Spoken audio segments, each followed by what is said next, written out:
that background, though, comes from your area and your surrounding, coming from a small town, a town that really has a lot of strong sense of pride in who you are and in this country. You want to take us through growing up in Frackville?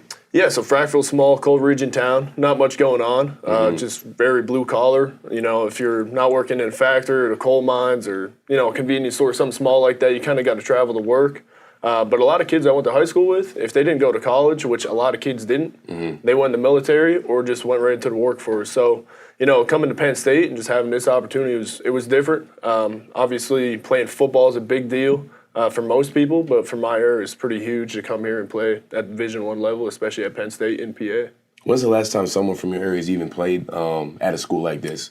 So we had a couple kids go to FCS level, Villanova, Lafayette, Lehigh.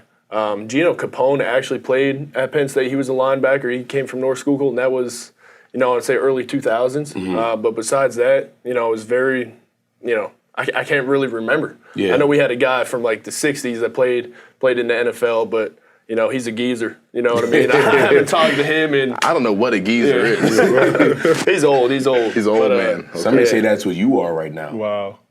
I mean, compared to us, relatively. I guess I am. And then, guys, I want you to notice that just crumbled his whole, because he knew exactly what a geezer is, because I just said that and he accepted it. So I just want to let that's another lie he just told. I just want to dive into that because he knew exactly what it was, and he just But anyway, I'm sorry. Go back, Elsdon. That's what you were referring to. Yeah, so that's kind of like military was just always something I wanted to do. I started at a young age. Actually, my mom met this guy at her job the one time who was talking about a security job. His name was Ed. Invited me out to go shooting. First time I went shooting, and I fell in love with it. And just ever since stayed in touch with him, but also just kind of stayed in touch with, myself in terms of, that military mindset. But really just kind of the Second Amendment, if you will, and just, want to be able to protect myself and my family and stuff like that. Just a strong belief of mine. Is there a world in which Tyler Elsdon is done playing linebacker and he goes and joins the military? I would say yes, but the thing is, I just know, I never take credit away from people that actually do it. I have so much respect for those guys, and I know personally, at this point in my life, playing college football, that wear and tear on your body, that's for one. And two, relationships, friendships, and timing of your life and just kind of moving forward. I think that's probably in the, rearview mirror at this point. But, I have so much respect for those guys. So maybe in a different life. Yeah, real quick, let's circle back. You mentioned there's really not a whole lot of guys from your area who have played at this level of football. Talk to me about what it's like when you're back home. I know you just went to your high school's football game this past weekend.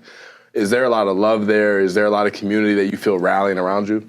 Yeah, I'd say so. I mean, just being able to walk at a high school football game, just have little kids kind of recognize who I am, and teachers in the stands just kind of going out of their way just to say hi and stuff like that.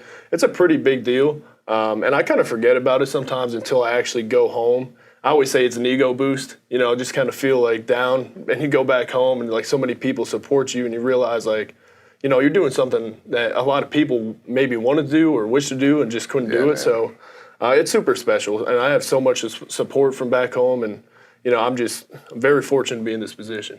And Jerry, now you hear him coming from a smaller town perspective. You're from a pretty big city. You actually had to get a new phone because of what's going on with you. What's the difference, do you think, with how you're represented in your city where you're coming from? Actually, Milwaukee, it's not really a big city. It's really small. Most people around here, when I first got here, they didn't even know where I was from, what Milwaukee was. They thought Wisconsin was just all pretty much farms and everything, which that's not the truth. But I definitely feel where Elsdon's coming from. Yeah, there's a little bit of truth. No, I swear it's not. There's a lot of truth to that, I think. It's not. Trust me. But I definitely relate to what Elsdon's talking about simply because, coming from a small area, not a lot of people that I played with got a chance to come to play for a D1, Division I school, or just have the opportunity that I have. So I do definitely take advantage for every opportunity that I get here. So.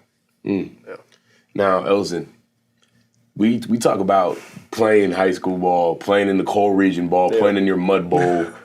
Do you think there's a strong change in competition playing in the cold region, playing in those games, as compared to playing now at Penn State, your first practice and everything like that? Yeah. No, it's definitely different. I will say the guys back home, the cold region, tough.